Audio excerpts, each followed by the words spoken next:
Baik, selamat malam, Shalom untuk Bapak Ibu, Saudara sekalian. Malam ini kita akan lanjutkan pelajaran online Bible Study kita. Kita baru akan memasuki pembahasan tentang kitab Bilangan. Setelah menyelesaikan kitab Kejadian, Keluaran, dan Imamat.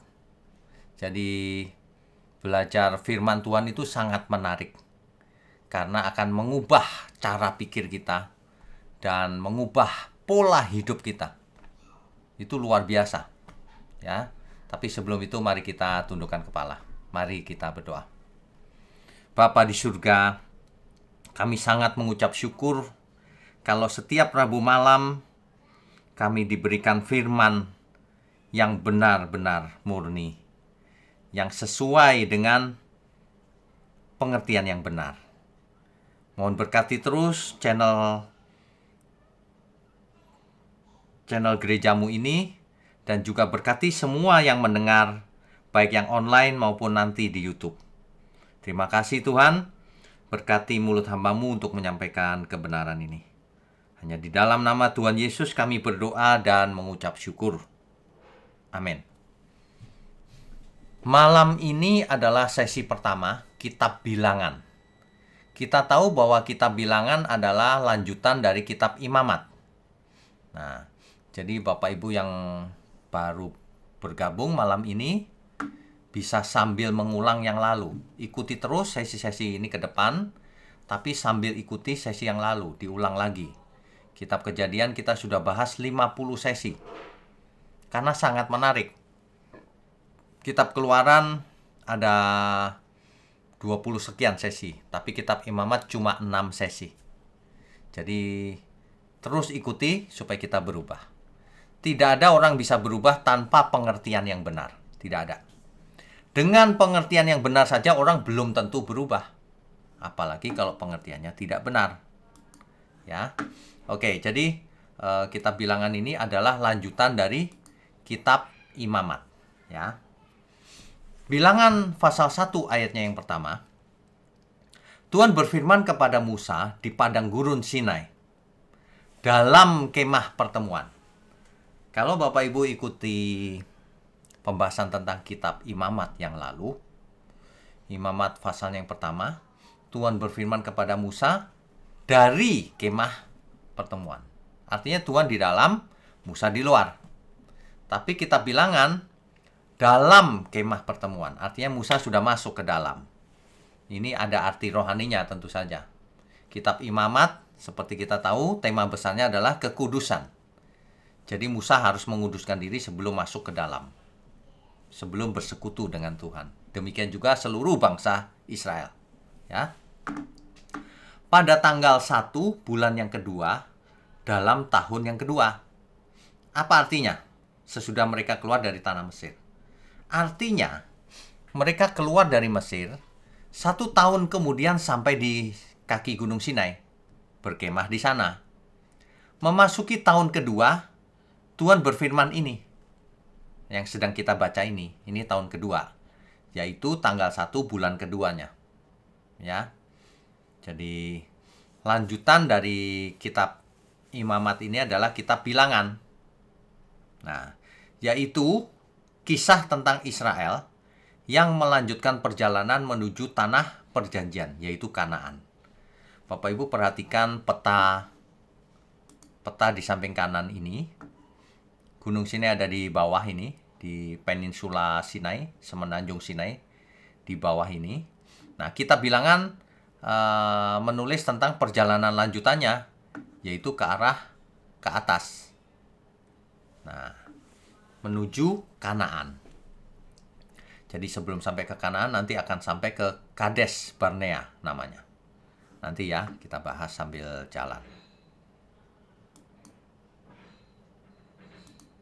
Ya. Timelinenya begini Bapak Ibu. Dahulu 1805 sebelum Masehi itu Yusuf mati. Kita tahu Yusuf jadi penguasa di Mesir nomor 2 setelah Fir'aun. Dan semua yang mengurus adalah Yusuf. Setelah Yusuf mati, terjadi masalah. Fir'aun yang baru tidak mengenal Yusuf. Sehingga orang bangsa Israel atau orang Israel yang berkembang pesat sekali jumlahnya, bahkan melebihi orang Mesir, Fir'aun khawatir.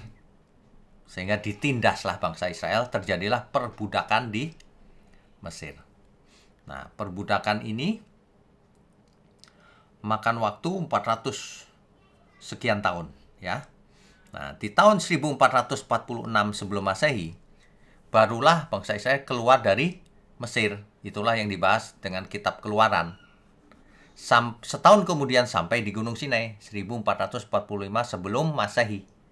Di situ diberikan 10 firman Tuhan. Ya. Kemudian setahun kemudian lagi Israel berkemah di kaki Gunung Sinai, ya. Jadi berkemah itu setahun di kaki Gunung Sinai itu. Nah, memasuki tahun kedua inilah kitab Bilangan ditulis. Untuk itu, ya. Nanti kita akan melihat bahwa sejak keluar dari Mesir, 40 tahun kemudian Musa mati. Yosua yang menggantikannya memimpin masuk ke Kanaan. Begini garis waktunya, Bapak Ibu, ya. Baik, kita lanjutkan dulu, ya. Untuk refreshing, ya. Dari Yakub ada 12 keturunan laki-laki. Sedangkan perempuannya Dinah namanya. Sebentar, saya pen colornya red, ya. Oke. Ini anak perempuannya dari Yakub dan Lea, ya. Kemudian ada 4 istrinya Yakub, ya. Ya. Nah, 12 ini keturunan Lewi ini adalah yang menjadi garis keturunan imam, yaitu sampai pada Harun. Harun inilah imam besar yang pertama bagi Israel. Para imamnya adalah anak-anak Harun, ya, kita sudah bahas. Sedangkan dari Yusuf ada 2 anak, Efraim dan nanti ya kita lihat, ya, ada 2 anak dari Yusuf. Sehingga sebenarnya suku-suku Israel 13. 12 kalau Yusuf dianggap 1. Tapi kalau Yusuf punya anak 2 anak ini menjadi suku Israel. Jadi jumlah totalnya 13 sebenarnya. Kita lanjutkan dulu, ya. Ya. Ini adalah foto di kaki Gunung Sinai. Ketika itu saya bersama sahabat-sahabat ke Israel, tapi sebelum ke Israel mampir di Gunung Sinai. Gunung Sinai inilah yang dipercaya sebagai, di peninsula ini, di semenanjung Sinai inilah yang dipercaya secara tradisi adalah Gunung Sinai. Sebab ada pendapat lain Gunung Sinai itu adanya di Arab sana gitu. Jadi ada beberapa kemungkinan memang. Nah, di kaki Gunung Sinai ini ada yang namanya Biara Santa Caterina. Ini biaranya. Ini biara yang sangat terkenal. Kita sudah bahas di sesi-sesi yang lalu, ya. Di mana ditemukan Codex Sinaiticus di sana. Manuskrip tertua yang lengkap dari Alkitab kita ada di sana. Nah, kalau memang benar Gunung Sinai itu yang ini, maka di kaki Gunung Sinai inilah diperkirakan bangsa Israel berkemah dan mendirikan tabernakel dan tinggal selama 1 tahun. Tentu saja lokasinya tidak tahu tepat di sini, tapi sekitar lah. Kalau memang benar ini Gunung Sinai yang dimaksud. Demikian, ya, kita lanjutkan, ya. Ya. Jadi ini petanya, Bapak Ibu. Gunung Sinai, di sini Gunung Sinai. Nah, kitab Bilangan mengisahkan perjalanan dari Gunung Sinai ini ke Kades Barnea, ya, ke Kades Barnea. Nanti dari Kades Barnea ini akan melanjutkan ke dataran Moab, ke lembah atau pegunungan Moab, ya. Nah, itu. Jadi Begitu. Nah, kitab bilangan dimulai dan diakhiri dengan sensus. Sensus yang pertama dibuka di awal kitab bilangan. Tuhan yang memerintahkan agar Musa melakukan sensus. Jadi sebulan setelah tabernakel dibangun, maka ada sensus dan Israel akan bersiap-siap untuk meninggalkan Sinai. Seluruh umat yang terhitung ternyata 603.550 ya. Nanti sensus kedua diadakan 38 tahun kemudian, ketika umat Israel sampai di Moab dan akan masuk ke Kanaan. Jumlah yang terhitung ketika itu hanya berkurang 1.820, sehingga menjadi 601.730. Ya. Tapi ingat, sensus ini hanya menghitung laki-laki yang bisa berperang, yang umurnya 20 tahun ke atas. Ya. Nah, seluruh yang eksodus dari Mesir diperkirakan lebih dari 2 juta orang. Nah, yang disensus adalah khusus laki-laki yang berumur 20 tahun ke atas yang bisa berperang. Dan nanti kita akan lihat suku Lewi tidak dihitung ya. Oke, kita lanjutkan dulu. Ya. Jadi kronologi lengkapnya ya, apa yang sudah kita pelajari itu selama ini, mulai dari kitab Kejadian tuh seperti ini, Bapak Ibu. Ini singkatnya saja. Kejadian 1 sampai 50, pasal 1 sampai pasal 50, dimulai dari permulaan segala sesuatunya. Dan diakhiri dengan matinya Yusuf di Mesir. Nah, Keluaran 1 ayat 11, yaitu Israel mengalami perbudakan di Mesir oleh Fir'aun yang keras hati. Ya.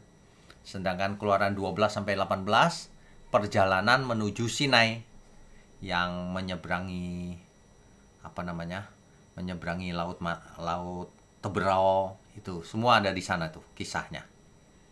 Keluaran pasal 19 sampai pasal 40, Tuhan memberikan peraturan dan hukum di Sinai. Imamat 1 sampai 27 sama, berisi tentang peraturan-peraturan, hukum-hukum, semuanya di situ. Yang baru saja selesai kita bahas. Nah, yang sekarang kita akan bahas, yang pada pertemuan malam ini, itu bilangan pasal 1 sampai pasal 10. Di mana bangsa Israel masih di Sinai, siap-siap untuk berangkat. Nah, bilangan pasal 10 sampai 12, itu melanjutkan perjalanan dari Sinai ke Kades. Kades itu adalah oasis terakhir di gurun Negeb. Petanya nanti kita lihat. Sedangkan bilangan pasal 13 sampai 20, Tuhan bicara lagi tentang peraturan dan hukum. Diulang lagi beberapa kali, ya. Bilangan pasal 20 sampai 21 mencatat perjalanan dari Kades ke Moab. Jadi dari Kades ke Moab itu hanya makan waktu sebenarnya 11 hari harusnya. Tapi ternyata makan waktu 38 tahun. Bayangkan, 11 hari menjadi 38 tahun. Siapa yang salah ini? Nanti kita akan melihat kisahnya. Ya, itu hanya dibahas dalam 2 pasal saja, mengisahkan kisah 38 tahun. Sedangkan bilangan pasal 22 sampai 36 sampai akhir, yaitu apa yang Tuhan katakan sementara menunggu untuk ke tanah perjanjian. Ya, begitu. Nah, coba kita lanjutkan dulu ya.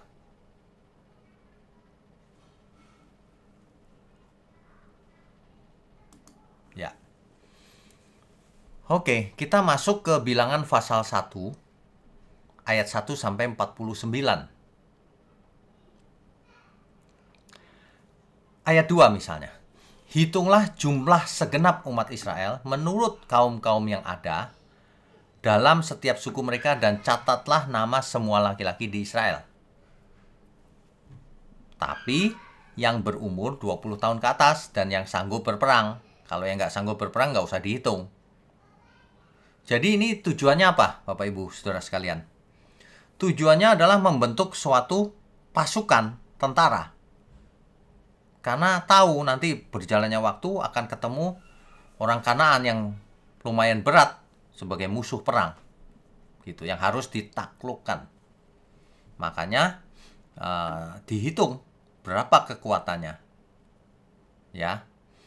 Tetapi mereka yang menurut suku bapa leluhurnya termasuk orang Lewi tidak turut dicatat.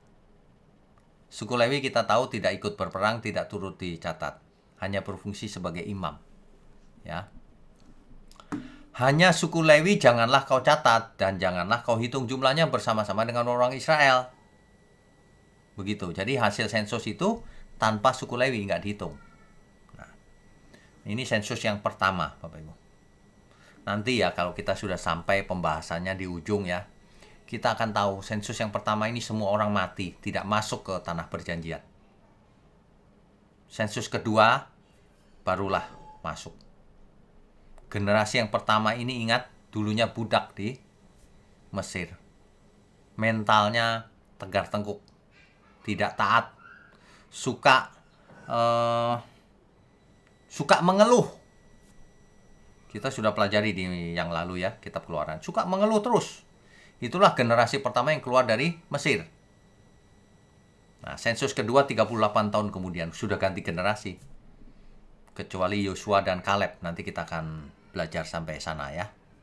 Oke, kita lanjutkan dulu. Ya. Bapak Ibu sekalian, ini hasilnya, sensusnya. Saya sudah buat tabelnya, jadi nggak usah dibaca ayatnya. Ya. Terus saya sudah urutkan berdasarkan hasil sensus. Yang paling banyak saya taruh di atas.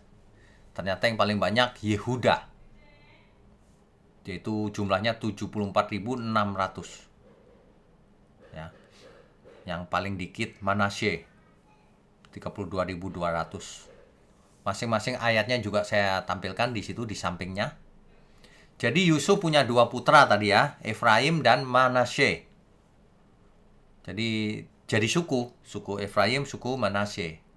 Jadi suku Israel sebenarnya 13, cuma yang satu suku Lewi nggak dihitung. Jadi 12 lagi gitu. Ya. Oke. Kita lanjutkan.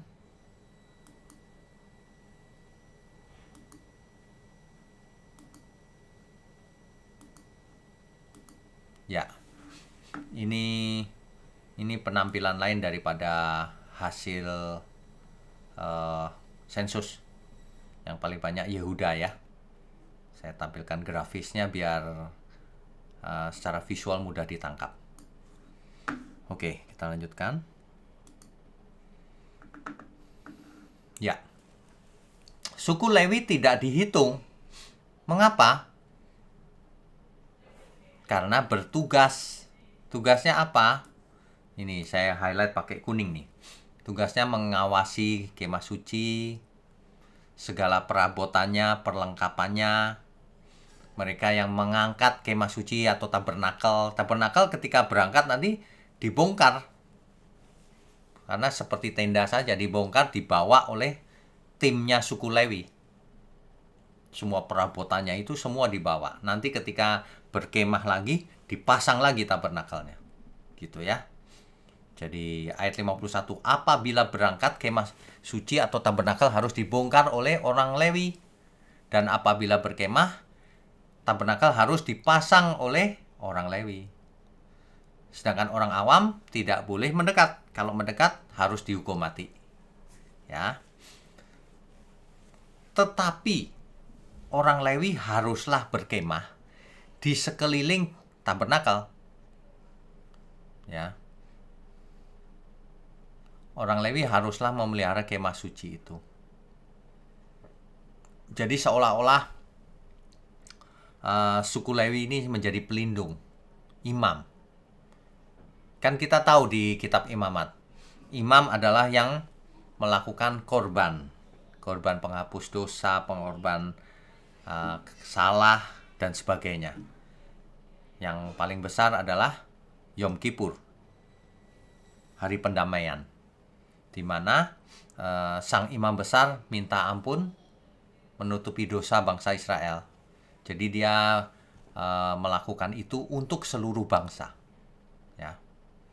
Oke, kita lanjutkan dulu. Ya. Jadi 12 suku ini plus suku Lewi tentunya ya, 13 kan totalnya. Perhatikan baik-baik. Saya sudah gambar nih. Gambarnya saja lama ini, Bapak Ibu, gambarnya. Jadi suku Lewi harus ada di sekeliling tabernakel. Nih, perhatikan nih, suku Lewi ada di sekelilingnya. Ya. Begitu juga Musa dan para imam dan Harun, imam besar, mengelilingi tabernakel. Barulah suku-suku yang lain di belakangnya. Begitu, Bapak Ibu. Ini gambarnya. Contohnya suku Asher, ya, Dan, Naftali. Ini di sebelah utara ya, di sebelah utara ya.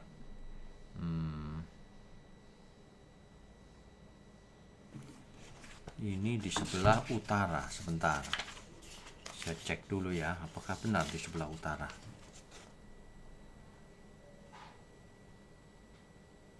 Ya, benar. Ya. Jadi perhatikan ini mata angin utaranya yang ini. Jadi Lewi, Merari, Asher, Dan Naftali ada di sebelah utaranya tabernakel. Dan lain-lain ya. Begitu. Oke, kita lanjutkan dulu. Ya. Bilangan pasal tadi kita sudah bahas sampai bilangan pasal 4 ya. Sekarang bilangan pasal 5 sampai 6. Di bilangan pasal 5 sampai 6, Tuhan memberikan aturan-aturan. Aturan-aturan itu diberikan. Hukum tentang orang-orang yang najis itu bagaimana. Terus kemudian penebusan salah itu bagaimana. Perkara suami yang cemburu terhadap istrinya bagaimana ngaturnya. Kenasiran. Nah, yang paling penting dan paling terkenal dari bilangan pasal 6 yaitu ucapan berkat. Bilangan pasal 6 ayat 24 sampai 26. Mungkin Bapak Ibu sering mendengar ini di gereja ya. Saya bacakan ya. Ayat 24. Tuhan memberkati engkau dan melindungi engkau. Tuhan menyinari engkau dengan wajahnya dan memberi engkau kasih karunia. Tuhan menghadapkan wajahnya kepadamu dan memberi engkau damai sejahtera. Bapak Ibu mendengar bukan? Sering kan di gereja ini di waktu doa menyebutkan doa berkat ini, ucapan berkat ini. Damai sejahtera di situ dipakai kata, teks aslinya adalah shalom.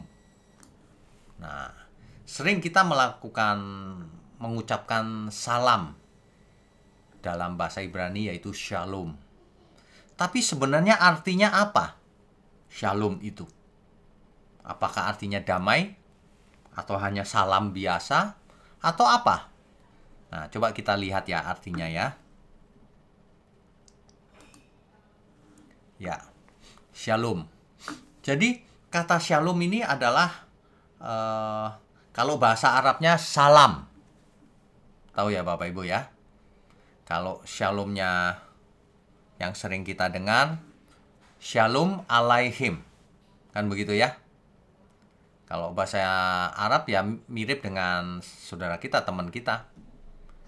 Salam mualaikum. Salam, sama. Shalom, salam. Alaihim, alaikum. Walaikum. Ya, sama. Jadi ini salam yang artinya baik. Jadi salam ini tidak hanya berarti bukan karena tidak ada perang, suasana damai, tidak ada konflik, tidak ada pertengkaran gitu. Bukan hanya itu. Atau perasaan tenang tetapi atau perasaan tenang gitu. Aku tenang nih, itu shalom. Belum tentu. Karena ada orang yang perasaannya tenang setelah kedukun. Nah, itu bukan shalom yang itu. Shalom di sini mencakup sesuatu yang utuh, yang sempurna, sehat, jasmani rohani tentu saja, aman, harmonis, puas, kelimpahan, berkat, dan terutama keselamatan. Jadi kalau kita mengatakan sesama kita, sesama sahabat, saudara, shalom, itu artinya bagus sekali artinya. Artinya engkau diberkati, kau selamat gitu. Salam selamat, salam berkat gitu artinya. Ya.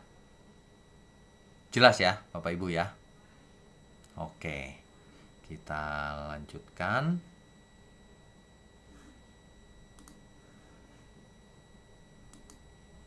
Ya. Lanjutannya adalah bilangan pasal 7 sampai pasal 9.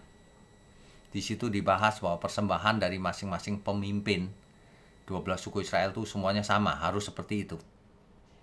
Nanti dibaca sendiri ya.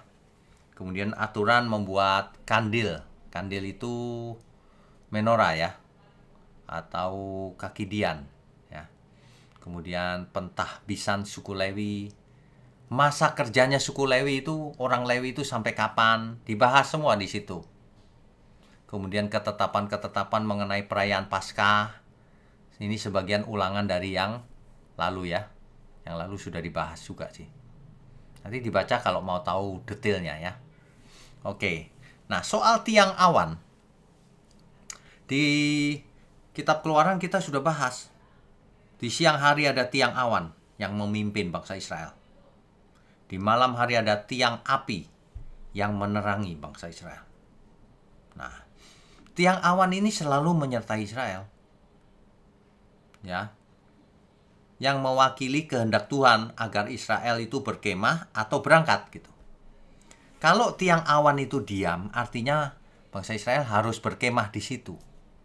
Tapi kalau tiang awan itu naik ke atas, artinya mau berangkat lagi, maka bangsa Israel harus berangkat. Nanti di pertemuan mendatang kita akan melihat bahwa tiang itu naik, tiang awan naik, sehingga bangsa Israel harus, suku Lewi harus membongkar tabernakel karena mau berangkat gitu ya. Oke, lanjutannya ya. Jadi perhatikan yang di gambar kiri ini, saudara. Jadi petanya seperti ini. Dulu di sebelah sini kan Mesir ya, ini Mesir nih. Dari Mesir keluar melewati Gurun Syur, terus melewati apa? Mara Elim gitu kan. Terus melewati padang gurun Sin, lanjut lagi sampai ke padang gurun Sinai, sampai di gunung Sinai. Ya. Sampai di gunung Sinai. Nah, nanti kita bilangan ini. Rutenya adalah ini. Ini, tapi ini bisa juga. Jadi ada dua kemungkinan rutenya. Barulah dari situ lanjut ke atas. Di padang gurun Paran namanya. Kemudian sampai di namanya Kades Barnea. Oasis terakhir itu di tanah Negeb. Ya. Di sini kita lihat ada padang gurun Edom. Ya. Sedangkan di sini padang gurun Moab. Nah, nanti kita akan lihat dari Kades ini sebenarnya kalau mau ke apa? Ke Kanaan kan ke sini. Ini cuma perlu makan waktu 11 hari sebenarnya. Tapi nanti kita akan lihat bangsa Israel rupanya malah menolak sehingga berputar-putar 38 tahun. Bayangkan 11 hari menjadi 38 tahun. Ini kebangetan ya Bapak Ibu ya. Makanya mereka mati di padang pasir semua. Yang lanjut nanti adalah generasi yang baru, kecuali Yosua dan Kaleb. Demikian ya. Nah, selanjutnya bangsa Israel bersiap-siap berangkat dari Sinai. Bersiap-siap berangkat dari Sinai. Ya. Oke, kemudian apa lagi? Lanjutannya lagi. Ya. Ini adalah peta tadi itu, tapi dalam yang lebih rinci ya.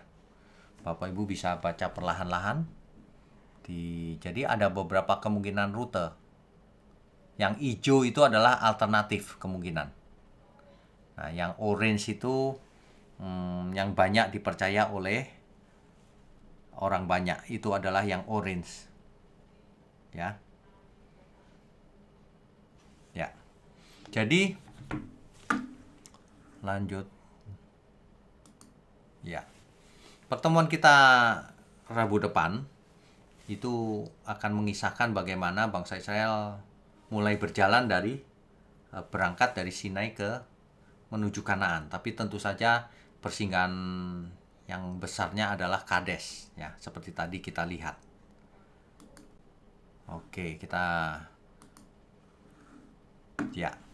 Jadi begini, ketika kita belajar kitab Bilangan, ini jarang dibahas orang. Sebenarnya menarik loh, ada banyak kisah menarik nanti di dalamnya. Itu sangat menarik. Dan kisah Bilangan ini itu dibahas juga di Perjanjian Baru, ya. Itu tentang contoh, dijadikan contoh oleh Rasul Paulus bahwa jangan seperti Israel yang menolak masuk ke tanah perjanjian. Nanti ya, satu generasi itu entah kenapa ya, sudah dekat tapi menolak masuk. Nanti kita akan lihat alasannya mengapa. Sehingga mereka kembali ke padang pasir, muter-muter. Bahkan mereka berkata, aku mau kembali ke Mesir. Waduh, sudah jauh padahal kita tahu bangsa Israel sudah melihat berbagai macam mujizat yang luar biasa. Yang dari dalam batu keluar air, yang laut terbelah, dan mereka berjalan di tanah yang kering di tengah-tengahnya. Waduh, luar biasa loh. Mereka melihat tiang awan yang memimpin mereka. Di malam hari mereka melihat tiang api. Apa itu tiang api? Aneh ya Bapak Ibu ya. Itu ajaib, itu penyertaan Tuhan. Kita tahu di padang gurun tidak ada listrik, tidak ada api, tidak ada apa. Gelap malam hari. Hanya mengandalkan penerangan bulan kalau ada bulan dan bintang. Tapi Tuhan menerangi dengan tiang api. Ini luar biasa ini. Tapi rupanya seluruh mujizat itu diberi makan setiap hari roti mana. Roti yang turun dari surga. Waduh. Tapi rupanya mujizat yang begitu hebat tidak bisa mengubah pola pikir manusia. Bangsa Israel tetap mengeraskan hatinya. Tegar tengkuk. Tidak taat. Ya. Nah, makanya Bapak Ibu sekalian, hari ini kita jangan fokus pada mujizat. Kita jangan fokus pada kesembuhan fisik.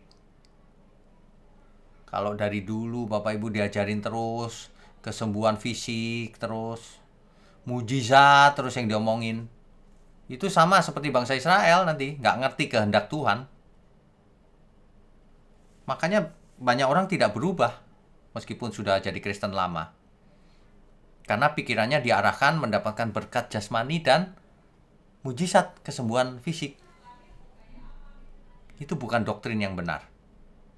Doktrin yang benar itu mengarahkan kita berubah pola pikirnya, berubah hidup kita, mengenakan kodrat ilahi agar seperti yang Tuhan inginkan. Makanya hari ini kita itu lihat itu sejarah historis. Faktanya bangsa Israel tidak berubah karena mujizat. Oleh sebab itu hari ini jangan fokus pada mujizat. Salah itu. Dari dulu yang diomongin mujizat terus. Sudah jelas bangsa Israel lihat mujizat tapi tidak berubah. Nanti di Perjanjian Baru banyak orang percaya kepada Tuhan Yesus, tapi ditolak Tuhan. Kenapa?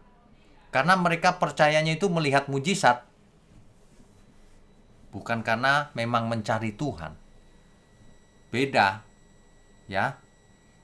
Kitab Bilangan ini sangat menarik. Cuma malam ini kan baru pendahuluan. Jadi ada banyak kejadian di sepanjang perjalanan menuju tanah perjanjian. Ini seperti kehidupan orang Kristen. Diajak ke tanah perjanjian. Kalau Israel diajak ke Kanaan, kalau kita diajak ke Kanaan surgawi, yaitu langit yang baru, bumi yang baru. Kita melewati padang pasir, melewati penderitaan, berbagai macam penderitaan. Tidak masalah harusnya, karena Tuhan menyertai kita. Kita harus sampai ke tujuan.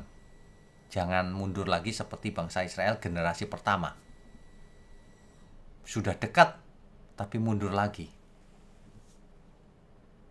Artinya ada orang Kristen yang pernah diajak mengenal kebenaran, tapi ia mundur lagi.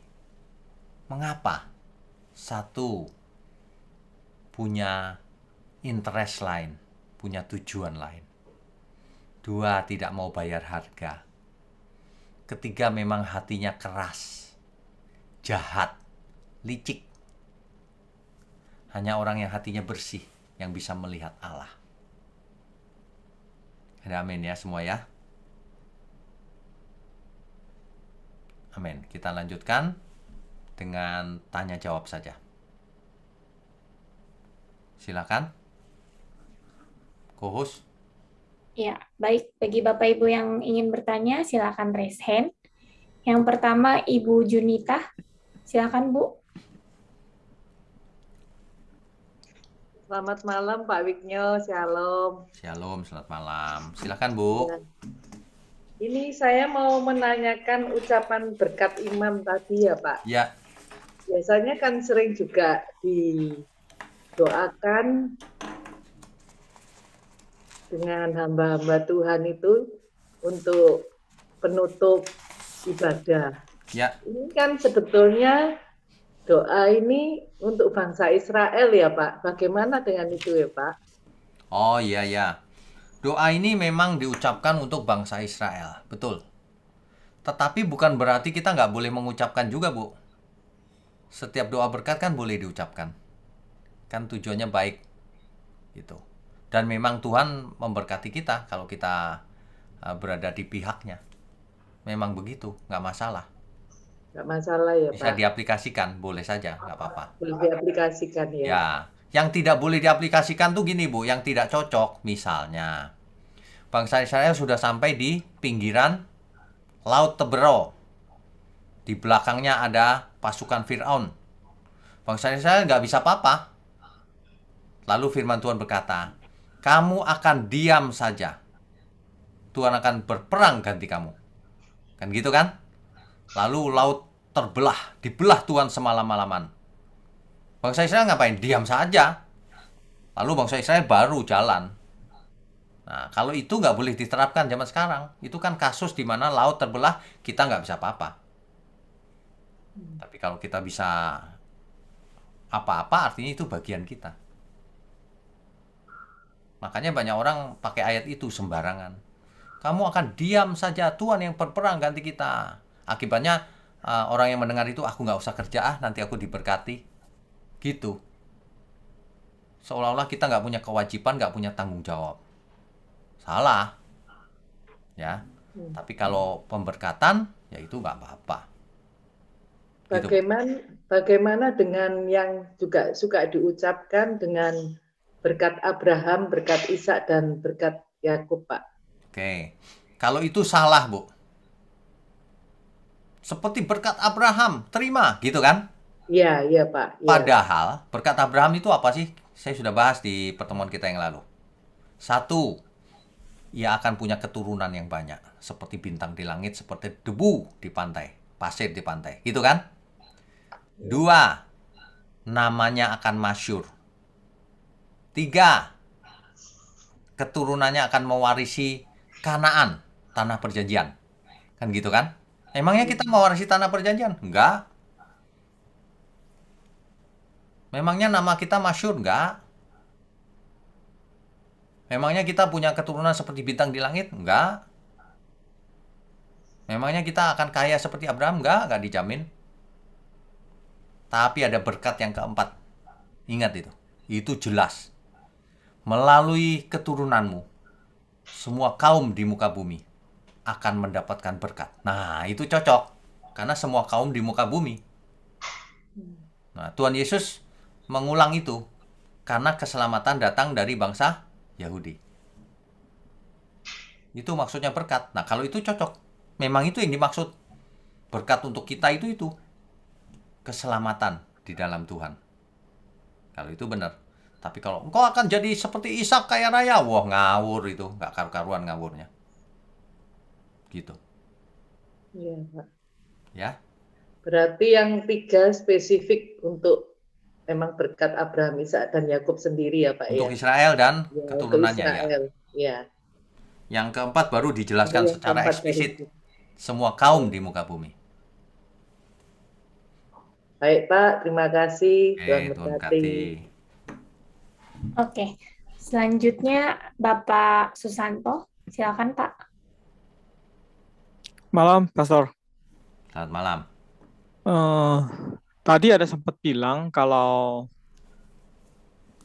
bangsa Israel itu melambangkan kehidupan kekristenan. Saya sih setuju sih. Tadi saya sempat pikirkan rasanya benar sekali. Jadi kita keluar, bangsa Israel keluar dari Mesir, sama seperti kita harus belajar keluar dari dunia ini. Yes, betul. Nah, terus kemudian kita diajak jalan sama Tuhan, menghadapi masalah, melihat mujizat. Ya. Tapi kadang ada yang bandel kan, Ya, nggak bisa terima. Terus makanya kita sekarang kan belajar kebenaran untuk kita mau mengerti di dalam masalah, dalam problem itu ada mujizat juga dan belajar gitu. ya. Jadi kita benar. masuk ke kanan surgawi. Seperti itu ya. Ya, benar. Saya dapatnya seperti itu tadi hikmatnya. Benar, benar. Jadi begini, Hmm. kalau membuat tipologi atau apa memang harus benar. Kalau orang kadang-kadang nggak mengerti jadi salah kan. Seperti tadi itu, wah Abraham kaya, Ishak kaya, jadi kita pun kaya. Tipologinya kekayaan, ngawur itu. Iya, betul. Nah, kalau itu benar, yang tadi itu benar. Ya, jadi sebenarnya Alkitab itu sebagian besar khusus di Perjanjian Baru ini nggak ngomongin masalah hal dunia, jadi harus Enggak. surgawi semua kan, Iya, betul. hal-hal rohani semua yang dibicarakan. Betul. Oke. Jelas. Bahkan Lazarus yang miskin sekali itu masuk surga. Iya, jadi sebenarnya kalau gitu yang dibahas Tuhan Yesus itu sebenarnya nggak ada hubungan sama daging, semua hubungan dengan roh, manusia roh semua. Betul. Oke, Meskipun jelas. dalam prakteknya, kalau kita pola pikirnya benar, tentu saja perbuatan kita benar luarnya. Gitu. Nah, itu bukan yang utama. Gitu. Iya, jadi kan itu artinya seperti yang di Matius 6:33 yang seluruhnya akan ditambahkan, itu kan tambahan aja, bonus Ya, aja. itu suplemen saja. Kalau nggak Ya, ditambah betul. juga nggak apa-apa. Ya, betul. Kalau sudah mengerti kebenaran, jadi itu nggak dikejar, daging nggak dikejar lagi. Jadi kalau kita ngerti kebenaran, kita akan mengerti arti shalom yang sebenarnya. Sebab banyak orang di dunia ini jiwanya tenang kalau uangnya banyak. Iya, kedagingan masih. Ya. Dia pikir begitu. Tapi setelah uangnya banyak, tetap nggak shalom dia. Iya, serius. Banyak orang kaya betul. itu nggak shalom dia. Malah makin jahat sih banyak. Ya, betul sih. Betul. Tapi kalau sudah sadar, udah sembuh, itu benar sih. Kalau udah merdeka sembuh banget. pasti ya merdeka banget. Ya, merdeka banget. Merdeka. Betul. Uang pun merdeka, dipakai untuk kemuliaan Tuhan. Betul. Betul, Pastor. Ya, ngerti, Pastor. Terima kasih. Oke, Tuhan berkati ya. Tuhan berkati. Ya. Ya. Baik, selanjutnya Ibu Inita, silakan Bu. Ibu Inita, ini teman saya ini. Malam, Pak Wik. Malam. Ini sampel aja. Waktu sensus itu kan keturunan Yusuf dijadiin 2 suku kan, sedangkan saudara-saudara yang lain kan 1 suku. Betul. Itu dipisah 2 itu apa ada alasan tertentu gitu atau gimana? Itu nggak ada alasan, tapi memang itu menjadi suku akhirnya. 2 anak itu. Iya, Jadi kalau dihitung sukunya 12 lagi, tapi yang satu Lewi khusus untuk imam gitu. Iya, ya. Oke. Ya. Ya, terima kasih. Oke, Tuhan berkati. Selanjutnya Bapak Pantas, silakan Pak. Silakan Pak Pantas. Salam Pak Wignyo. Shalom. Pak, boleh dijelaskan mengenai suku Lewi ya Pak? Ya. Itu kenapa dia tugasnya melayani di tabernakel, sementara dari suku Lewi itu ada Musa dan Harun yang memimpin Exodus ya Pak ya, keluar dari Mesir. Ya. Jadi imam besar pertama itu kan Harun. Harun itu keturunan suku Lewi loh, Bu. Iya. Nah, Harun kemudian anak-anaknya dijadikan imam kan, 4 anak laki-lakinya. Iya. Dan seterusnya berdasarkan keturunan tradisi. Makanya disebut imam menurut aturan imamat, yaitu Harun. Sedangkan ada imam menurut aturan Melkisedek. Nah, kita sudah bahas kan itu. Ya, maksud saya gini Pak, cikal bakalnya suku Lewi itu kok terpilih sebagai itu. Oh, mengerti. Pelayan. Ya, itu sudah kita bahas tuh Bu. Jadi yang paling tua kan bukan Lewi sebenarnya, Ruben. Ya kan? Nah, ternyata masing-masing buat salah Bu. Kan dulu terjadi Ruben dan siapa ya? Yang membunuh itu. Ya. Sehingga Yakub marah kan? Ya, betul, Pak. Akhirnya turun ke suku Lewi. Oh. Itu asal usulnya tuh. Oh, jadi cikal bakalnya dari situ ya, Pak ya? Ya, betul. Ya. Jadi ya, Pak. Seolah-olah hak kesulungannya jatuh ke suku Lewi. Lewi. Karena si Ruben itu membunuh itu ya, Pak. Iya, Ruben bersekongkol dengan adiknya. Iya. Nah, jadi turun terus ke suku Lewi akhirnya. Oh ya, ya oke Pak. Terima kasih Pak Wignyo. Tuhan berkati. Berikutnya. Selanjutnya Ibu Diana, silakan Bu. Silakan.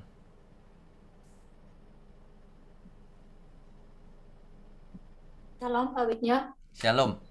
Ya, saya mau bertanya tentang tadi ucapan berkat ya. Oh ya. Ucapan berkat. Ya. Pernah ada hamba Tuhan yang menyampaikan bahwa pada saat ucapan berkat itu harus hati-hati. Jangan sembarang kalau misalnya pendeta memberikan ucapan berkat itu kita juga terima gitu loh. Karena hamba Tuhan atau pendeta itu kan kelakuannya mungkin agak berbeda-beda gitu. Ada yang benar-benar sudah di dalam Tuhan, ada yang belum. Nah, seumpamanya ternyata hamba Tuhan ini mungkin memiliki dosa gitu kan, yang kita tidak ketahui atau kita ketahui juga gitu, nanti kutuknya akan kena di kita. Betulkah itu Pak Wignyo? Oke, jadi berkat itu yang memberkati adalah Tuhan, bukan hamba Tuhan itu. Jadi hamba Tuhan itu seandainya berbuat dosa, dosanya nggak akan nular ke kita. Jadi dosa itu bukan seperti virus corona. Nanti waktu memberkati ludahnya muncrat terus nular gitu. Enggak ya. Jangan takut. Setiap kita itu dihakimi sendiri-sendiri. Jadi kalau dosa itu hamba Tuhan itu berdosa memberkati ya kita terima dari Tuhan, bukan dari dia, bukan. Jadi kutuk nggak akan nular, kutuk masing-masing. Sorry bro, gitu. Jadi nggak masalah ya Pak Wignyo. Nggak masalah. Kita aminkan aja, kita dapat dari Tuhan, bukan dari dia. Kalau misalnya dia pernah mencuri, contohnya kita nggak akan ikut-ikutan jadi pencuri ya Pak Wignyo. Ya kecuali kitanya pengen mencuri. Enggak lah, nggak nular. Nggak nular. Baik Pak, itu aja pertanyaan saya hari ini. Makasih. Oke, Tuhan berkati. Ya. Selanjutnya Bapak Giustiawan Andreas, silakan Pak. Ya, Pak Giustiawan silakan.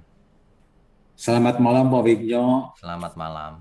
Mau bertanya nih. Ya. Kalau rasa benci, rasa rindu, rasa sedih, perasaan damai, sukacita, perasaan lemah lembut, cinta kasih, emosi, itu asalnya timbulnya dari daging atau dari pikiran, perasaan, jiwa? Oke, baik. Pertanyaannya ini bagus. Jadi, kita tidak bisa itu memisah-misahkan manusia itu, ini tubuhnya atau jiwanya atau apanya, rohnya. Nggak bisa. Manusia itu satu kesatuan, terdiri dari tubuh, jiwa, dan roh. Satu kesatuan. Yang namanya pikiran ada di otak. Yang namanya hati ada di mana? Apakah di liver kita hati? Bukan, tetap di otak. Bagian emosi kita, perasaan kita, semua ada di otak. Sedih, bahagia, dan sebagainya, semua ada di otak. Organ fisiknya. Jadi nggak bisa dipisah-pisah, Pak. Kitalah yang memutuskan mau happy atau mau sedih. Tapi Pak, kalau umumnya ingin jadi orang kaya, katanya itu bersifat kedagingan, Pak. Istilah kedagingan itu maksudnya keinginan daging. Bukan dagingnya ini punya perasaan, punya pikiran, nggak punya. Tapi kedagingan itu figuratif. Maksudnya keinginan daging. Maksudnya keinginan manusia yang duniawi, yang kedagingan tadi itu. Itu istilah, Pak. Nah, keinginan yang sesuai kehendak Tuhan itu istilahnya sesuai dengan kehendak roh. Gitu. Oh gitu. Jelas ya, Pak? Itu hanya istilah, Pak. Itu. Oke. Terima kasih Pak Winyo. Oke, Tuhan berkati. Tuhan berkati. Ya. Ya.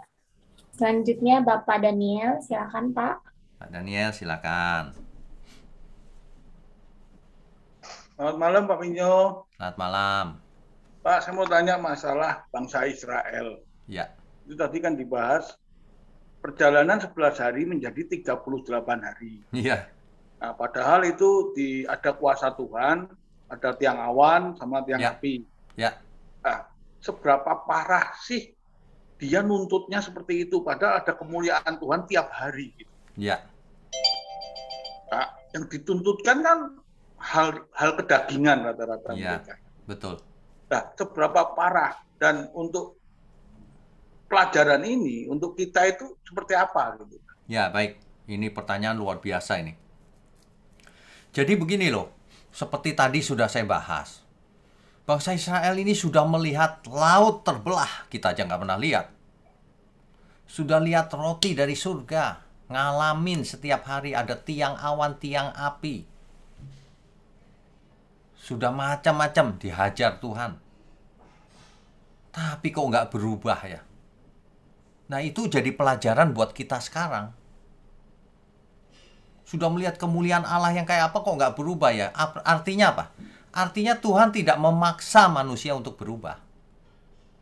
Artinya Tuhan tidak menentukan bangsa Israel itu nanti akan tegak tengkuk sehingga nanti binasa. Enggak, bukan Tuhan yang menentukan. Yang menentukan ya kita sendiri, manusianya.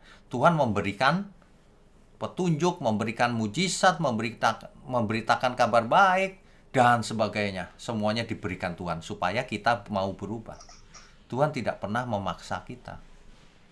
Itu bukti lagi tuh, Pak. Bukan Tuhan yang menentukan, bukan. Bukan Tuhan yang menentukan si ini dari awal sudah disetting binasa, yang ini pasti selamat sejak sebelum lahir. Bukan.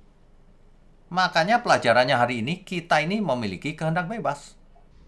Mau jadi seperti bangsa Israel yang tegak tengkuk, atau mau jadi yang taat sampai mati seperti Tuhan Yesus. Pilihan di tangan kita. Gitu. Itu bukti. Ya, gini Pak Wanyo, bangsa Israel itu pengaruh dari masa perbudakan mereka karena begitu lama. Pasti. Jadi mindsetnya dia merasa seperti budak gitu pemikirannya. Bisa jadi, Pak. Karena dia mau balik ke Mesir terus. Di Mesir ada bawang putih, timun, katanya yang diomongin ya nggak penting-penting gitu. Daging. Ya. Lagi pula, ingat nggak di kaki Gunung Sinai?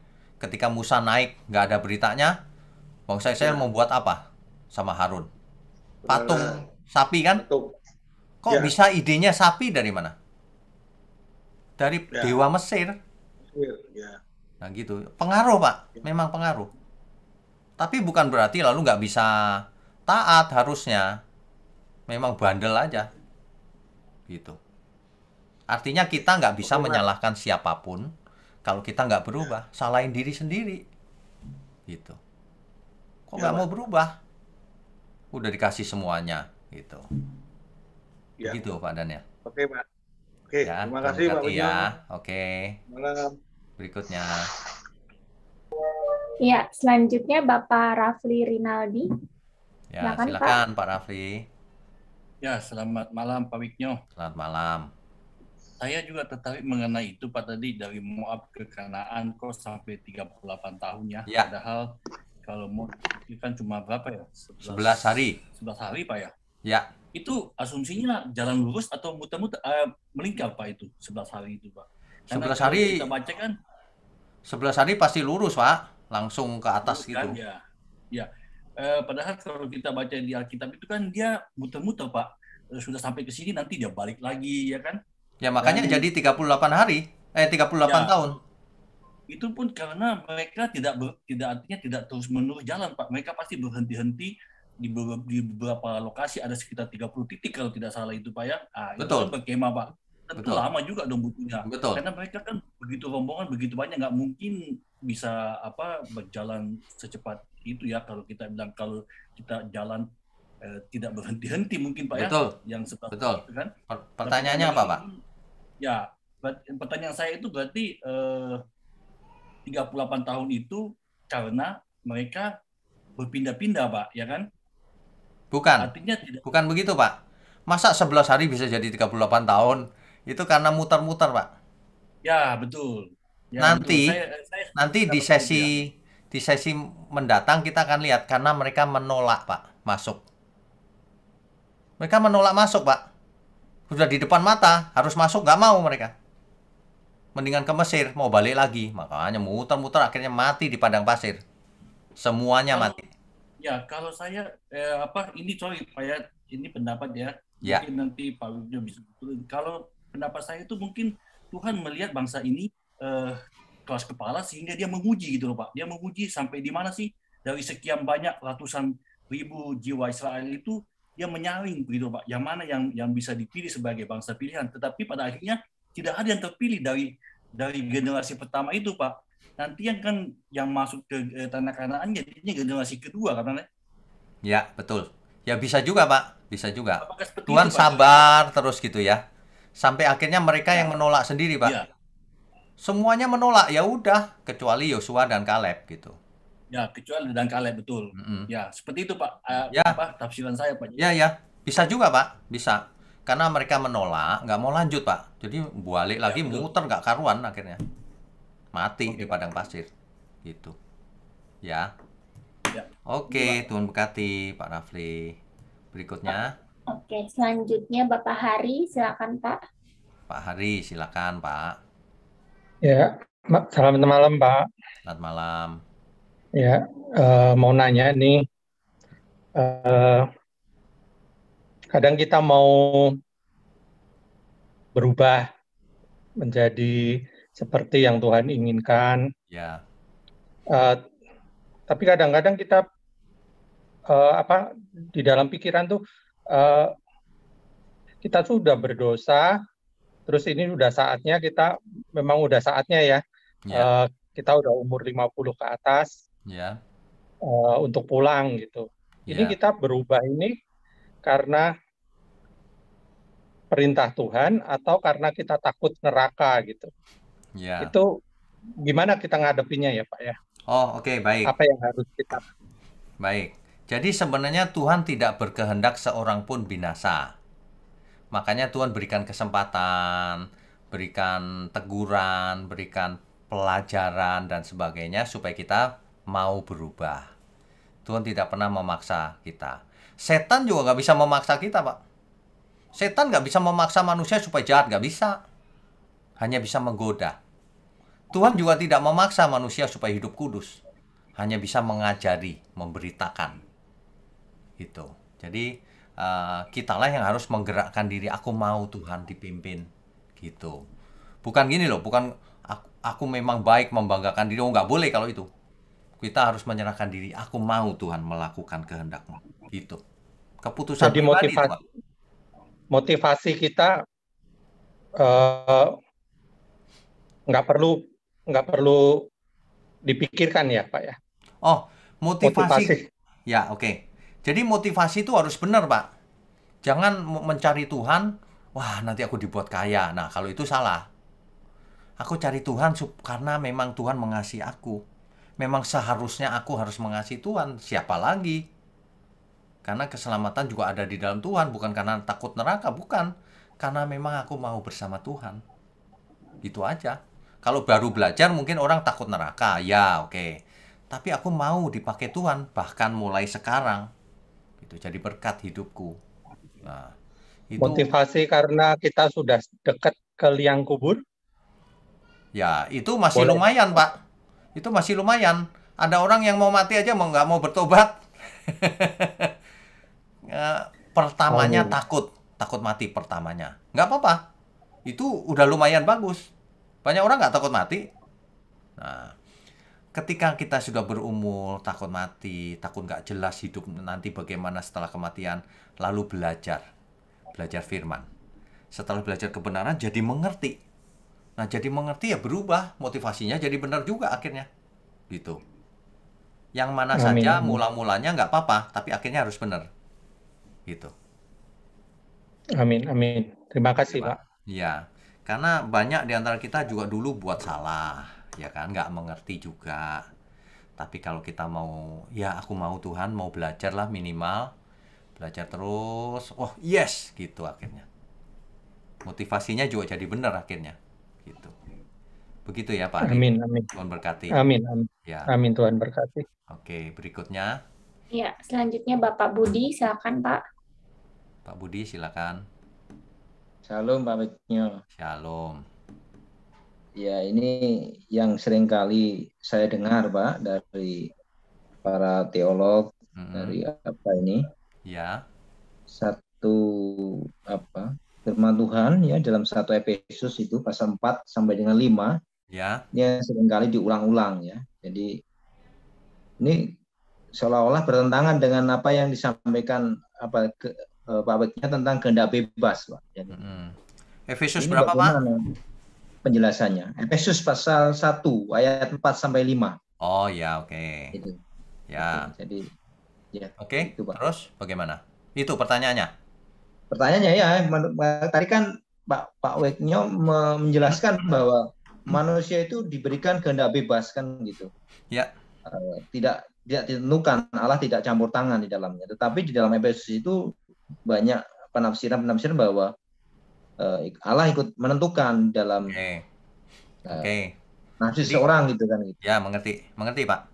Jadi begini, ini adalah suratnya Rasul Paulus kepada jemaat di Efesus. Ya. Satu ayat ini memang berkata demikian, sebab di dalam Dia Allah telah memilih kita sebelum dunia dijadikan, supaya kita kudus dan tak bercacat di hadapannya.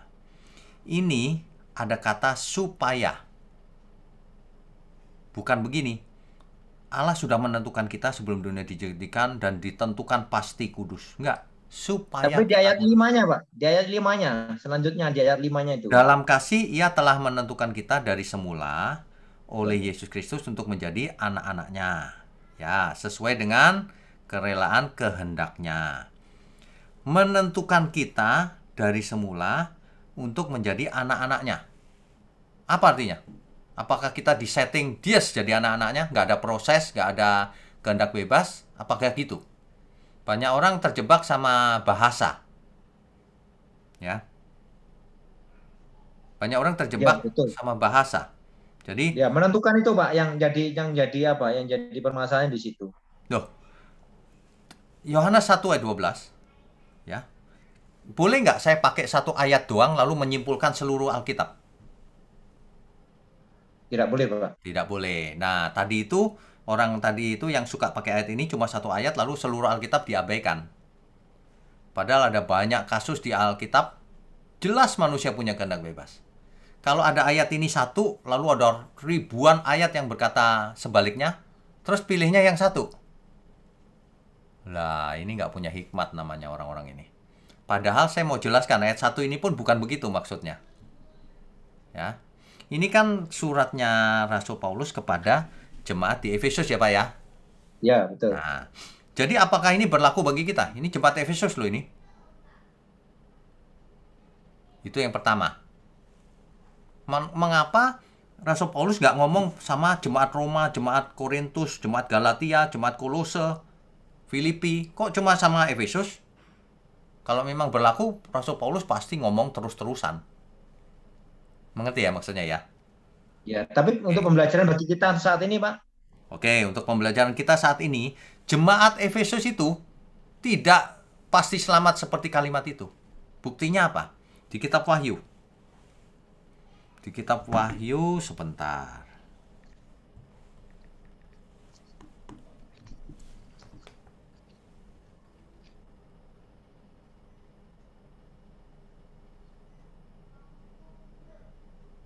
Oke.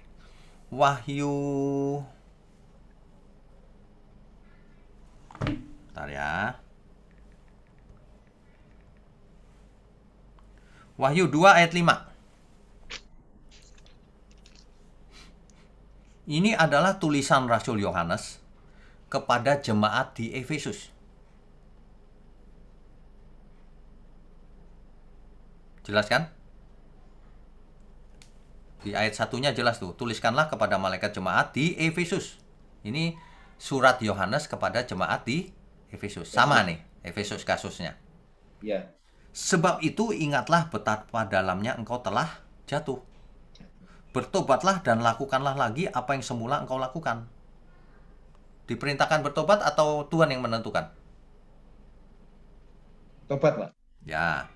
Jika tidak demikian, aku akan datang kepadamu dan aku akan mengambil kaki dianmu dari tempatnya. Jikalau engkau tidak bertobat, aku tinggalin kamu loh kalau kamu nggak bertobat. Nah, jadi tadi itu salah baca. Bukan begitu.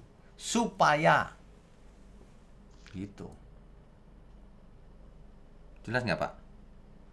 Oh ya, ya Pak. Ya, nggak Ya, boleh nanti- loh pakai satu ayat. Nggak Oh, boleh, ya. harus seluruh Alkitab dilihat. Memang, ya harus ada apa konteks dekatnya kan Iya gitu. dong, Harus konteks dekat, cari konteks jauh. penjelasan, Iya. penjelasan ayat yang lain kan gitu, Pak. Iya, Pak Retno selalu betul. mengatakan yang demikian. Sebenarnya Ya, banyak betul. sekali, Pak. Ketika Hawa berdialog dengan ular, masa Tuhan yang menentukan nanti ada ular yang membohongi Hawa dan Hawa kalah? Kayak sandiwara wayang aja. Setelah bukti satu lagi, Pak. Setelah manusia jatuh dalam dosa, oh ada orang yang berkata begini, oh sebelum jatuh dalam dosa punya kehendak bebas, setelah jatuh nggak punya, gitu kan? Ya. Saya bacakan satu ayat. Pas setelah manusia baru jatuh dalam dosa.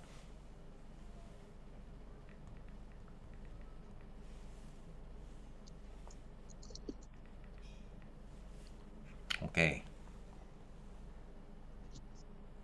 Kejadian 4 ayat 6. Ini kisah tentang Kain dan Habel. Dan itu Adam dan Hawa baru saja jatuh dalam dosa. Kejadian 4 ayat 6. Firman Tuhan kepada Kain, mengapa hatimu panas dan mukamu muram? Ditegur loh sama Tuhan. Apakah, ayat 7-nya, apakah mukamu tidak akan berseri jika engkau berbuat baik? Tetapi jika engkau tidak berbuat baik, dosa sudah mengintip di depan pintu. Ia sangat menggoda engkau, tetapi, perhatikan kalimat ini, tetapi engkau harus berkuasa atasnya. Apakah itu kurang jelas? Itu udah jatuh dalam dosa loh. Si Kain diperingatkan Tuhan, kamu begitu ya. Tapi meskipun kamu panas, tetapi kamu harus berkuasa atasnya. Kamu harus menguasai kemarahanmu itu, natur dosamu itu. Punya kehendak bebas nggak, Kain? Ya Pak, punya Pak. Nah, dan seterusnya Pak. Semua Alkitab mengatakan manusia itu bukan wayang yang digerakkan oleh sang dalang. Makanya khotbah saya yang berapa bulan yang lalu ada manusia itu bukan robot biologis. Nah, itu lebih jelas jelasinnya. Iya, ya Pak. Gitu. Ada juga yang judulnya takdir, ada juga yang judulnya dunia bukan sandiwara, panggung sandiwara. Ada juga yang judulnya predestinasi. Oh gitu. Semua ayat saya tampilkan gitu, bukannya milih satu ayat gitu. Aduh, yang kayak gitu-gitu hari gini masih begitu. Gitu ya Pak Budi ya. Ya Pak Weknyo. Terima kasih Pak Weknyo. Ya, Tuhan berkati. Ya, baik. Masih kurang 9 menit lagi, mau berapa orang lagi, Pak? Ya, dicoba aja sampai habis 9 menit. Oke. Selanjutnya Bapak Aldi. Silakan buka Aldi. videonya, Pak. Ya, langsung saja Pak, tinggal 9 menit soalnya. Ya, terima kasih Pak Wik. Saya Aldi Pak dari Palangkaraya. Oh, oke. Saya mau bertanya Pak, yang silakan. pertama mengenai doa berkat. Ya. Biasanya kita dalam pelayanan apakah harus hanya dari gembala atau para pendeta saja yang bisa mengucapkan doa berkat di akhir penutup ibadah? Mengingat misalnya kalau kita ada ibadah youth Pak, nah itu kan tidak ada pimpinan atau leadernya secara langsung. Nah, apakah bisa koordinator berdoa berkat juga Pak? Oke, yang perlu dimengerti adalah yang memberkati adalah Tuhan sendiri. Jadi semua itu diatur oleh gereja masing-masing.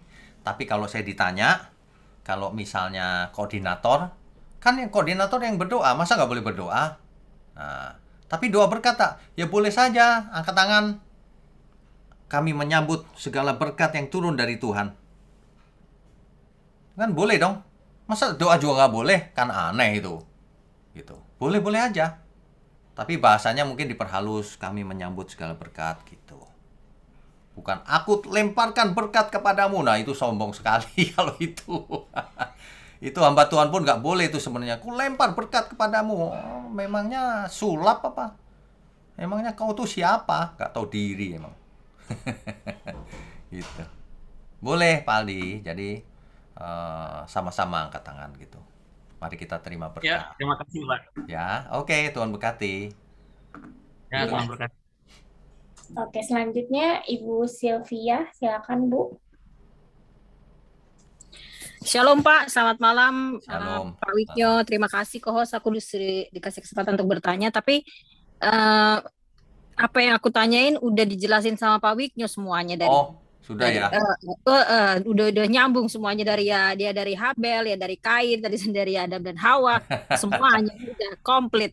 Ya sudah kalau gitu. Dua pertanyaanku udah dijawab semua. Ya sudah nggak apa-apa, disimpan untuk nanti waktunya gitu. berikutnya.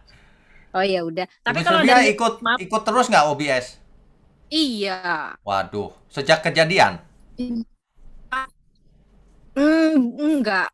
Saya dari keluaran di sesi yang 20-an kayak. Oh. Cuman saya ada pertanyaan yang dari kitab Kejadian juga Pak. Apa nanti saya melalui dulu. WA aja atau memang bisa dicampur ke sini? Dengerin dulu, nanti WA boleh, di sini juga boleh gitu. Tapi Oh iya, saya makanya saya belajar dulu dari belajar pengulangan itu. Ya boleh. Oke Pak, makasih Pak. Tuhan berkati. Terima kasih, Tuhan Yesus memberkati Pak. Berkati, yuk. Iya. Satu lagi. Selanjutnya Ibu Amanda, silakan Bu. Ya, malam Pak Wiknyo. Malam. Iya, Pak langsung aja. Aku mau tanya dong Pak, itu yang di ayat Alkitab tuh yang bilang bahwa bangsa Israel itu ada ayat yang dibilang bahwa siapa yang memberkati engkau akan diberkati, siapa yang mengutuk akan dikutuk. Itu sampai sekarang masih relate nggak ya Pak ya? Jadi maksudnya kan sampai sekarang pengertian saya tuh yang saya tahu dari pendeta-pendeta tuh ya seperti itu, bahwa kita itu nggak boleh asal mengucapkan sesuatu. Jadi seakan-akan apapun yang dilakukan bangsa Israel itu kita nggak boleh mengutuk, mengecam gitu loh Pak. Itu gimana ya Pak? Ini ayat itu kan firman Tuhan ketika itu kan ditujukan kepada Abraham. Barang siapa memberkati kamu, Abraham maksudnya, ia akan kuberkati. Barang siapa mengutuk kamu, dia akan kukutuk gitu kan. Itu teks aslinya bahkan berkata begini, barang siapa memberkati kamu akan kuberkati dia. Tapi barang siapa anggap enteng kamu, bukan mengutuk loh, anggap enteng aja kukutuki dia. Begitu hebatnya Tuhan membela Abraham. Mengapa? Karena melalui Abraham, misi keselamatan akan sampai ke seluruh kaum di muka bumi. Mesias lahir dari situ. Nah, jadi Tuhan selalu membela pekerjaannya. Jadi kalau ada seseorang yang mengerjakan pekerjaan Tuhan, jangan pernah disabotase atau diserang atau dilawan atau dipersulit. Itu melawan Tuhan namanya. Engkau menyentuh biji mataku, kata Tuhan. Itu pasti benar sampai kapanpun. Tuhan kita Tuhan yang sama. Nah, Tapi masalahnya nggak semua orang yang bicara jangan menyentuh biji mata Tuhan, dia sendiri nggak melakukan kebenaran. Kalau orang yang benar melakukan pekerjaan Tuhan di jalur keselamatan, menyelamatkan banyak jiwa, jangan coba-coba menyentuhnya, mengganggu maksudnya. Wah, itu lawan Tuhan namanya. Gitu. Jelas nggak ya, Bu Amanda? Di unmute dulu, Bu. Ya. Tadi di not allowing.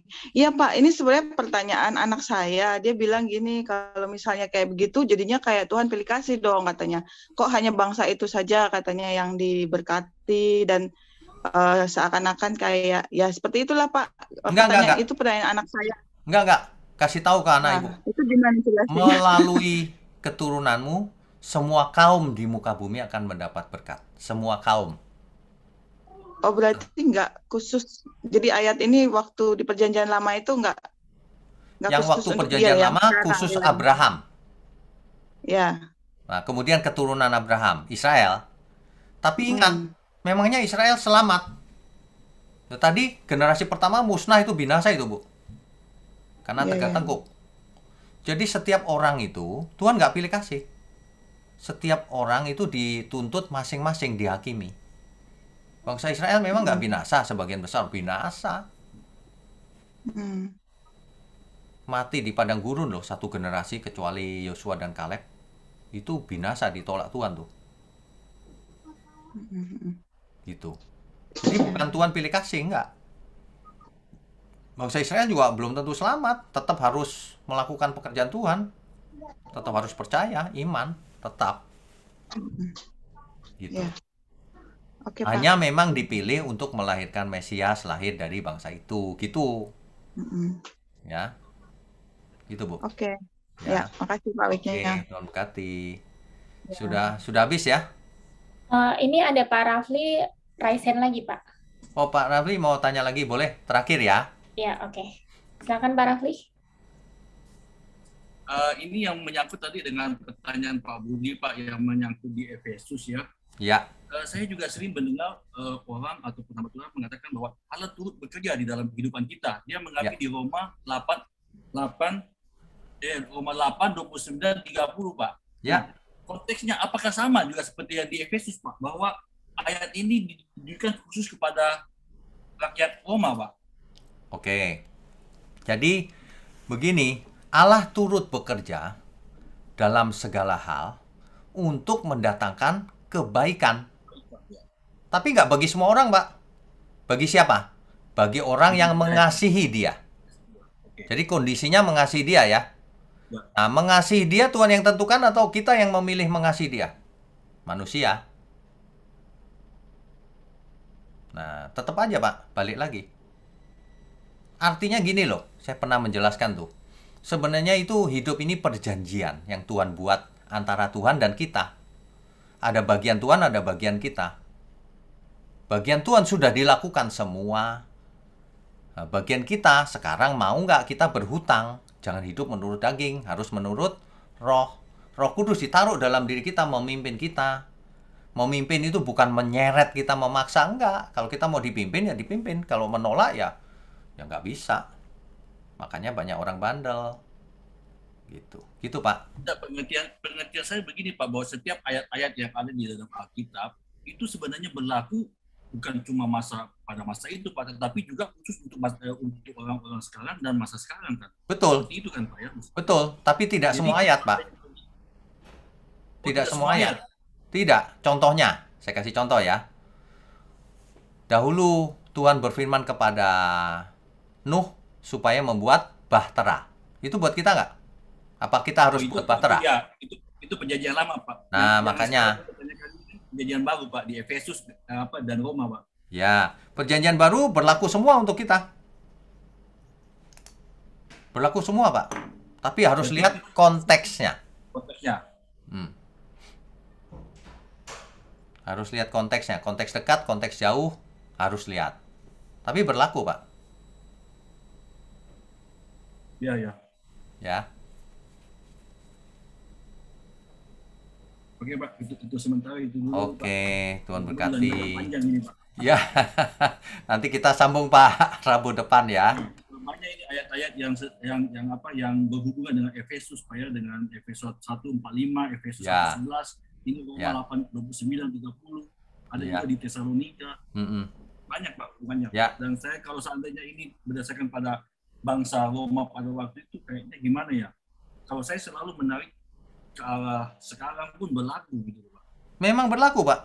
Nggak ada yang nggak berlaku, berlaku. Tapi ingat konteksnya. Harus sesuai konteks. Kalau jemaat Roma seperti itu ya kita harus seperti itu. Jangan kita suka-suka sendiri nggak seperti Roma tapi pakai ayat-ayat di Roma gitu loh. Gitu ya. Oke. Ini sih ya, thank you Pak, itu dulu Pak. Itu dulu ya Pak, nanti kita sambung minggu depan. Oke. Baik Bapak Ibu sekalian, sebelum kita akhiri mari kita tundukkan kepala lebih dahulu. Mari kita berdoa. Bapa di surga, terima kasih untuk kesempatan malam ini di mana kami mendengar firman kebenaran. Biarlah setiap kami yang mendengar boleh mengerti dengan benar dan mengalami pencerahan, sehingga hidupnya tidak sama lagi. Hidupnya diubahkan oleh firman. Terima kasih Bapa, mohon berkati channel gerejamu di tempat ini. Dan juga berkati kami semua, baik yang ada di Zoom ini sampai ke ujung bumi, dan semua orang yang akan belajar melalui channel ini. Terima kasih Tuhan untuk tangan-tangan yang mendukung pelayananmu ini. Terima kasih juga untuk malam ini. Kami sudah menerima berkat, segala berkat. Hanya di dalam nama Tuhan Yesus Kristus, kami berdoa dan mengucap syukur. Amin.